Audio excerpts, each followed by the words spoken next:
नमस्कार बंधू भगिनींनो, आपल्या सगळ्यांचं सहर्ष स्वागत आहे स्वास्तिकम या माझ्या चॅनलवर। आज मी आपल्यासाठी श्री देवी भागवत पुराणातील पुढील अध्याय घेऊन आलेली आहे। तरी आपण सगळ्यांनी हे श्रवण करावं आणि मागील व्हिडिओमध्ये देवीची पूजा कशा प्रकारे आपण करू शकता तो व्हिडिओमध्ये सांगितलेला आहे, तरी आपण त्याप्रमाणे पूजा करूही शकता। ओम नमः चंडिकाय। देवीकडून मनुला वरदान।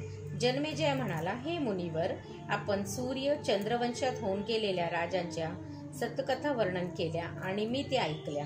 आता मला सांगा की कोणकोणत्या मन्वंतरात कोणकोणत्या ठिकाणी कशा प्रकारे देवी जगदंबेची पूजा केली जाते, तिच्या विराट रूपाचे वर्णनही करा।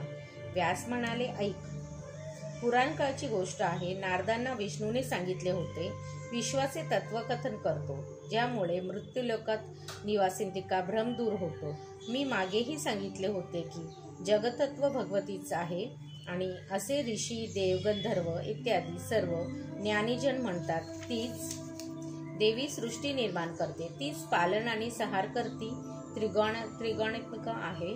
सिद्ध पुरुषांनी जिचे पूजन केले, स्मरण केले, जिने त्यांचे संकटांचा नाश केला आणि त्यांना मोक्ष दिला, तिचे स्वरूप वर्णन तिला सांगतो। प्रतापी स्वयंभूवादी मनु ब्रह्मदेवाचा पुत्र होय। त्याची पत्नी शतरूपा होती। हाच मनु मन्वंतरांचा प्रवर्तक झाला।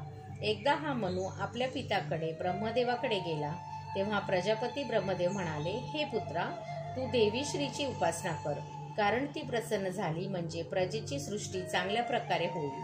पित्याचे बोलणे ऐकून स्वयंभू मनु जगन्मातेचे स्मरण चिंतन करू लागले।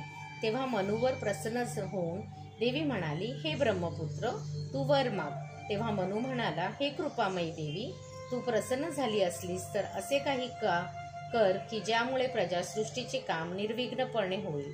देवीने तथास्तु म्हटले आणि ती अंतर्धान पावली। मग मनु ब्रह्मदेवाकडे गेला आणि म्हणाला, मला इष्ट अशी जागा सांगा, जेथे मी देवेश्वराचा यज्ञ करेन, तेथेच निवास करून मी प्रजेचे पुष्कला रूपाने सृष्टी करू शकेन। ब्रह्मदेव विचारात पडले। श्री देवी पर्णमस्तु। शुभम भवतु, शुभम भवतु, शुभम भवतु। ओम नमः चंडिकाय, ओम नमः चंडिकाय, ओम नमः चंडिकाय।